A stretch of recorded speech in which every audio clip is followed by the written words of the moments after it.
Press conference में जहां पर मनीष सिसोदिया प्रेस कॉन्फ्रेंस करते हुए नजर आ रहे हैं कि किस तरह से भारतीय जनता पार्टी दिल्ली में लोकतंत्र, संविधान सबको खत्म करने पे तुली हुई है, चुनाव प्रक्रिया को एक मजाक बनाने पे तुली हुई है। किस तरह से वो चुनाव आयोग की चुनाव की पूरी मशीनरी का दुरुपयोग करके अपने कार्यकर्ताओं के माध्यम से बड़े पैमाने पर वोट कटवा रही है और इलेक्शन को एक तरह से एक औपचारिक प्रक्रिया बनाने की साजिश रच रही है। अरविंद केजरीवाल जी ने कुछ दिन पहले आपके सामने रखा था कि कैसे शाहदरा विधानसभा में वोट कटवाने के लिए भारतीय जनता पार्टी के कार्यकर्ताओं द्वारा ऐसे लोगों के विरोध एप्लीकेशन दे दी गई है उनका वोट कटवाने के लिए जो अपने घरों पर 30-30 साल से रह रहे हैं और अभी भी वहीं रह रहे हैं। उन्होंने बाकायदा लोगों को आपके सामने प्रेजेंट किया था, उन्होंने बाकायदा वोटिंग कार्ड दिखाए थे। उसके बाद मीडिया ने भी बहुत सारे लोगों के घर जा के बताया था कि देखिए ये लोग यहीं पे रह रहे हैं, लेकिन भारतीय जनता पार्टी के कार्यकर्ता चुनाव आयोग के साथ मिलकर उनके वोट कटवाने में लगे हुए हैं। आज फिर हम आपके सामने उन्हीं तथ्यों को और सबूतों के साथ लेकर आए हैं कि किस तरह से बीजेपी इस तरह की हरकत में लगी हुई है कि दिल्ली में आम आदमी पार्टी को हराना जब उसके लिए नामुमकिन हो गया है, अरविंद केजरीवाल जी को रोकना जब नामुमकिन हो गया है, तो गली गली मोहल्ले मोहल्ले में किस तरह से वोट कटवा के आम आदमी पार्टी को हराने की साजिश की जाए, ये आज हम पर्दाफाश आपके सामने रख रहे हैं। हमने एक विधानसभा का जिक्र आपसे किया था पिछले प्रेस कॉन्फ्रेंस में। आज हम 7 विधानसभाओं का डेटा और लेकर आए हैं, 7 विधानसभाओं के तथ्य और लेकर आए हैं जहां बड़ी संख्या में एप्लीकेशंस फाइल किए गए हैं लोगों के वोट काटने के लिए, ऐसे लोगों के वोट काटने के लिए जो वर्षों से उसी पते पर रह रहे हैं, जिनके वोट उस पते पर बने हुए हैं और उन्हीं पर रहते हुए जहां वो रह रहे हैं वहां उनके वोट भारतीय जनता पार्टी कटवा रही है। कई ऐसी विधानसभाएं हैं जहां हजारों वोट काटने की, कई हजार वोट काटने की एप्लीकेशन भारतीय जनता पार्टी के कार्यकर्ताओं द्वारा दी जा रही है। मैं राघव से रिक्वेस्ट करूंगा कि लोकतंत्र का और चुनाव प्रक्रिया का मजाक बनाने वाली प्रक्रिया इस भारतीय जनता पार्टी की साजिश का तथ्यों के साथ में मीडिया के सामने रखें, क्योंकि इन्होंने पूरा उसका इन्वेस्टिगेशन किया है। बहुत बहुत शुक्रिया मनीष भाई। जैसा कि आपको बताया गया कि आज हम 7 ऐसी विधानसभाएं जहां पर बड़ी तादाद में वोट काटने की एप्लीकेशंस आई हैं उसका जिक्र करेंगे। इन 7 विधानसभाओं में 29 अक्टूबर से लेकर आज तक, यानी कि चुनाव आयोग द्वारा समरी रिवीजन का जो 2 महीने का एक प्रोसेस शुरू हुआ था कि 2 महीने में चुनाव आयोग के खुद के अफसर घर घर जाकर चेक करेंगे कौन वोटर रहता है कौन नहीं रहता और एक ड्राफ्ट इलेक्टोरल रोल जारी करेंगे। वो प्रक्रिया 28 अक्टूबर को समाप्त हो गई, इस वर्ष के 28 अक्टूबर। 28 अक्टूबर के बाद जब ये प्रक्रिया समाप्त हो गई, चुनाव आयोग के मतदाता सूची प्रकाशित हो गई, उसके बाद इतनी बड़ी तादाद में इन 7 विधानसभाओं में वोट काटने के लिए आवेदन पत्र आए। जब ये देखा गया कि कितने आवेदन पत्र आए तो पता लगा इन 7 विधानसभाओं में कुल 22,649 एप्लीकेशंस इन 7 विधानसभाओं में आई हैं। और ये एप्लीकेशंस इतनी भारी तादाद में चुनाव आयोग के समरी रिवीजन प्रोसेस समाप्त होने के बाद कौन डाल रहा है, कौन है वो शख्स या कौन है वो लोगों का समूह जो इतनी बड़ी तादाद में वोट कटवाना चाहता है मतदाताओं के, इसके बारे में हमने जानने की थोड़ी कोशिशें करी, जांच पड़ताल करने का प्रयास किया, तो ये पाया कि इनमें से कई सारे ऑब्जेक्टर्स यानी कि आपत्तिकर्ता कहीं ना कहीं बीजेपी से जुड़े हुए हैं। आपत्तिकर्ता कौन होता है?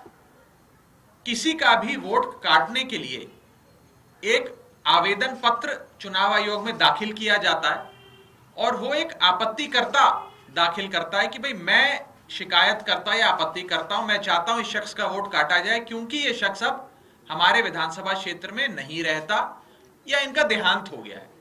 जब उस आपत्तिकर्ता के, ऑब्जेक्टर्स के हमने नाम छांटे इन 7 विधानसभाओं में और जांच पड़ताल करने की कोशिश करी, तो यह पाया गया कि कुछ लोग जो कहीं ना कहीं बीजेपी से जुड़े हैं, उन्हीं लोगों ने मैक्सिमम एप्लीकेशंस वोटर डिलीशन की दी गई हैं। मैं उदाहरण के तौर पर ये सारे दस्तावेज आपको उपलब्ध करा देंगे। जनकपुरी विधानसभा में 24 ऐसे लोग चिन्हित हो पाए हैं जिन्होंने कुल मिलाकर 4874 वोट काटने की एप्लीकेशनें दी हैं। मात्र 24 लोगों ने 4874 वोट काटने की एप्लीकेशंस दी हैं और इन 24 का कहीं ना कहीं जुड़ाव भारतीय जनता पार्टी से साफ तौर पे नजर आता है। मैं बता दूं कि जनकपुरी में कुल मिलाकर मतदाता सूची प्रकाशित होने के बाद 7055 वोट काटने की एप्लीकेशनें आई। 7055 में से 4874 इन 24 लोगों ने दी हैं। ये मैं उसका पूरा ब्यौरा लाया हूं, ये मैं भी आपको दे दूंगा। इसके बाद अगली विधानसभा है करावल नगर। इसमें कुल मिलाकर 3861 एप्लीकेशंस वोट काटने की आई, जिसमें पता लगा कि 3260 यानी कि 3260 एप्लीकेशनें सिर्फ 2 लोगों ने दी हैं। 2 लोगों ने 3260 वोट काटने की एप्लीकेशन एक विधानसभा क्षेत्र करावल नगर में दी हैं। एक कोई स्वाति पांडे जी हैं, एक लकी गुप्ता जी हैं। इनकी भी मैं डिटेल लाया हूं, भी मैं आपको दे दूंगा। एसी नंबर 52 तुगलकाबाद, यहां पर कुल मिलाकर मतदाता सूची प्रकाशित होने के बाद 4016 वोट काटने की एप्लीकेशनें आई, जिसमें से 2435 वोट काटने की एप्लीकेशन मात्र 15 लोगों ने दी है। यानी कि 15 लोग मिलके 2435 लोगों के वोट कटवाना चाहते हैं और ये 15 लोग वो हैं जिनके तार बीजेपी से जुड़ते हैं। फिर पालम विधानसभा, जिसमें 9 ऐसे लोग जिन्होंने 1641 एप्लीकेशनें दी। ये वो 9 लोग हैं जिनके तार बीजेपी से जुड़ते हैं।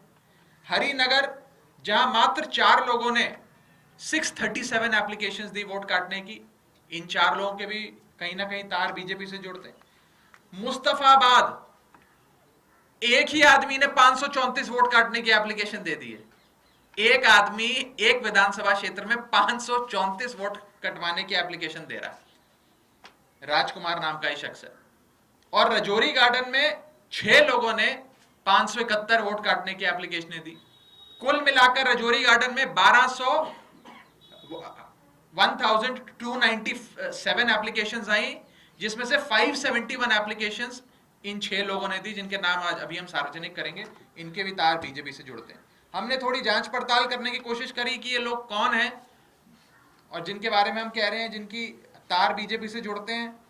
तो एक, जैसे कि उदाहरण के तौर पे जनकपुरी में 194 वोट काटने की एप्लीकेशन एक ये महेंद्र कुमार मलिक जी हैं जिन्होंने दिया है।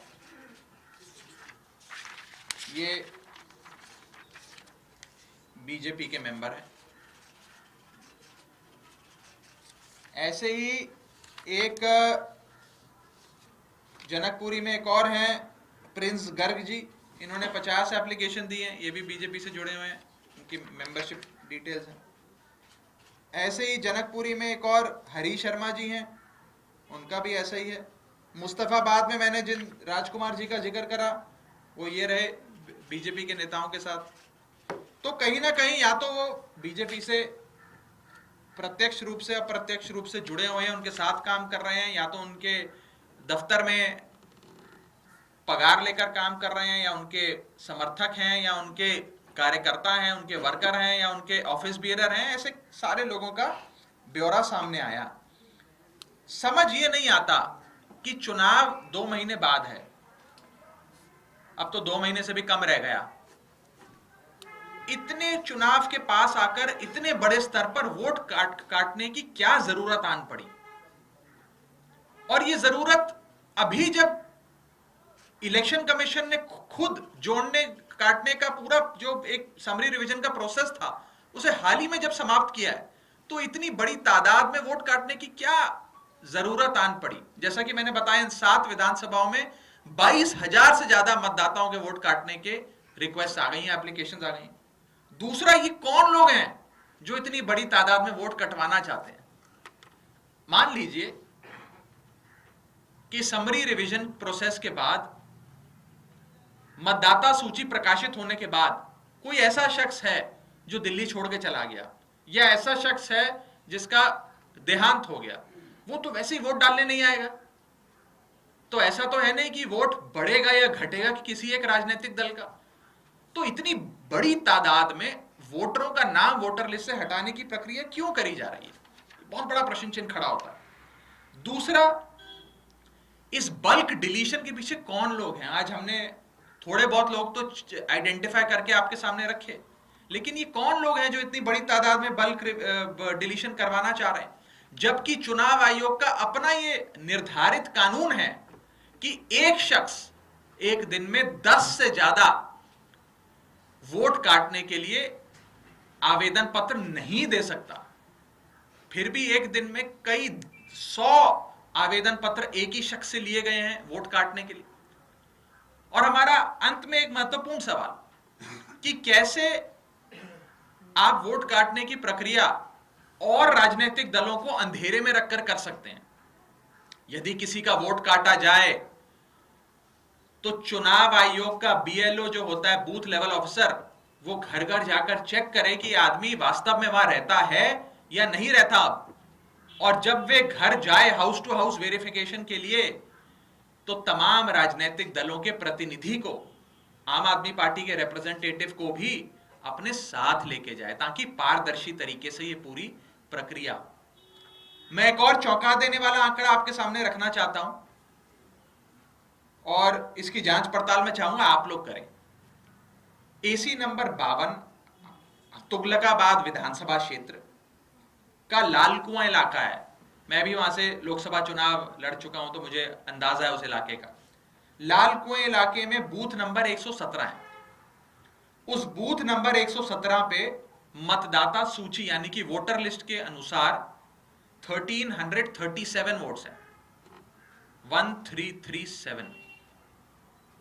और यहां पर 556 वोट काटने के आवेदन पत्र आ गए हैं। यानी कि एक बूथ पर 1337 वोट्स हैं, जिसमें से 556 वोट काटने के आवेदन पत्र आ गए हैं, यानी कि लगभग आधे वोट काट दिए जाए। और इन 556 वोट काटने के जो निवेदन पत्र, आवेदन पत्र आए हैं, इनमें से 556 में से 554 वोट काटने के लिए एप्लीकेशन 2 लोगों ने दी है। एक अंजलि कुमारी जी हैं और एक अभिषेक पाठक जी हैं। ये अंजलि कुमारी और अभिषेक पाठक कौन है? किस राजनीतिक दल से इनका रिश्ता है, जो एक पोलिंग बूथ पे 1337 वोटों में से 554 वोट कटवाना चाहते हैं? क्यों कटवाना चाहते हैं? वो लोग वहां रहते हैं, वो लोग जिंदा हैं, वो लोग अपना संवैधानिक अधिकार, फंडामेंटल राइट टू वोट का इस्तेमाल करना चाहते हैं चुनावों में। आप उनका वोट काटने के काम कर रहे हैं। अगर इस प्रकार से एक राजनीतिक दल वोट कटवाएगा तो क्या चुनाव फ्री एंड फेयर हो सकता है? क्या दिल्ली में निष्पक्ष और बिल्कुल स्वतंत्र चुनाव हो पाएगा? ये एक बड़ा सवाल खड़ा होता है। मैं आगे की बात के लिए मनीष जी से अनुरोध करूंगा। बहुत ही चौंकाने वाला और चिंता वाला विषय है जो फैक्चुअली राघव जी ने आपके सामने रखा, कि कैसे 7 विधानसभाओं में 22,000 वोट ऐसे लोगों के काटने की तैयारी की जा रही है जो वहीं रहते हैं, लेकिन शायद भारतीय जनता पार्टी की नज़र में वो भारतीय जनता पार्टी के वोटर्स नहीं होंगे, इसलिए उनके वोट काटने की साजिश रची जा रही है। भारतीय जनता पार्टी के कार्यकर्ताओं द्वारा तमाम कानूनों का, नियमों का उल्लंघन करके एप्लीकेशंस फाइल की जा रही हैं आर्बिट्रेरी तरीके से, और फिर चुनाव आयोग उनको संज्ञान में ले रहा है, चुनाव आयोग उन पर कार्रवाई कर रहा है। ये सबसे खतरनाक है। इन्होंने बताया कि किस तरह से एक विधानसभा में केवल एक बूथ पर 1300 में से लगभग आधे वोट, 550-600 वोट्स काटने की तैयारी की जा रही है। क्यों? क्योंकि शायद बीजेपी को लग गया होगा कि इस बूथ पर वो जीतते नहीं हैं या इस बूथ पर उनके समर्थक नहीं हैं। मैं भारतीय जनता पार्टी से पूछना चाहता हूं और साथ साथ चुनाव आयोग से भी पूछना चाहता हूं कि बाबा साहब अंबेडकर ने संविधान बनाते वक्त देश के आम आदमी को जो सबसे बड़ा अधिकार दिलवाया वो था वोट डालने का अधिकार। अंग्रेजी राज में हमारी सबसे बड़ी पीड़ा थी कि हमें वोट डालने का अधिकार नहीं था, सरकार हम नहीं चुनते थे। आज आजादी का सबसे बड़ा मतलब यह है कि भारत के लोग अपनी सरकार चुनेंगे और अपनी चुनी हुई सरकार बनाएंगे, उनको वोट डालने का अधिकार होगा। लेकिन जब भारतीय जनता पार्टी चुनाव नहीं जीत पा रही और संविधान में बाबा साहब ने वोट डालने का अधिकार दिया हुआ है तो उसको तो छेड़ नहीं सकती है, तो उसका दूसरा तरीका निकाल दिया कि लोगों के वोट ही कटवा दो। तो एक तरह से लोगों को, जो जिंदा लोग हैं, जो अपने अपने घरों पे रह रहे हैं, उन्हीं पतों पर रह रहे हैं जहां पर वो वोट डालते आए हैं, उनका वोट डालने का अधिकार छीनना संविधान की आत्मा को मारने के बराबर है। ये सिर्फ कुछ लोगों के वोट डालने के अधिकार का हनन नहीं है, ये बाबा साहब की पूरी जिंदगी जो उन्होंने भारत के लिए लगाई, लोगों को वोट दिलाने के अधिकार के लिए लगाई, उसका अपमान करने का है। बाबा साहब के भारत के पूरे विजन का अपमान है कि भारत के लोगों का वोट डालने का अधिकार छीन लिया जाए। मैं चुनाव आयोग से रिक्वेस्ट करूंगा कि वो इस पूरे कुकृत्य का भारतीय जनता पार्टी का साथ ना दें। चुनाव आयोग के अधिकारियों से भी, जो नीचे BLO से लेकर AERO, RO जैसे अधिकारी हैं, उनसे भी मैं रिक्वेस्ट करूंगा कि संविधान में आपकी जिम्मेदारी लोकतंत्र की रक्षा की है, लोगों के वोट डालने के अधिकार की रक्षा की है। भारतीय जनता पार्टी के इस कुकृत्य का कोई किसी तरह से साथ ना दे, वरना देश और इतिहास आपको माफ नहीं करेगा और कानूनन तो इसके खिलाफ जो कार्रवाई होगी वो आपको भुगतनी पड़ेगी। सर, ये बताइए कि जो आपत्ति करता है, इस तरह के एप्लीकेशन देते हैं, क्या उनके एप्लीकेशन देने मात्र से किसी का वोट कट जाएगा क्या? चुनाव आयोग इसमें कुछ नहीं करता? जो आप लोग सीधा सीधा ये कह रहे हैं कि इतने वोट काटे जा रहे हैं। नहीं, देखिए, चुनाव आयोग एक प्रक्रिया की बात तो करता है, लेकिन उस प्रक्रिया का उल्लंघन इस प्रोसेस में देखा जा रहा है। पहला स्टेप होता है कि एक शख्स 10 से ज्यादा वोट काटने का पत्र यानी कि एप्लीकेशन दे ही नहीं सकता।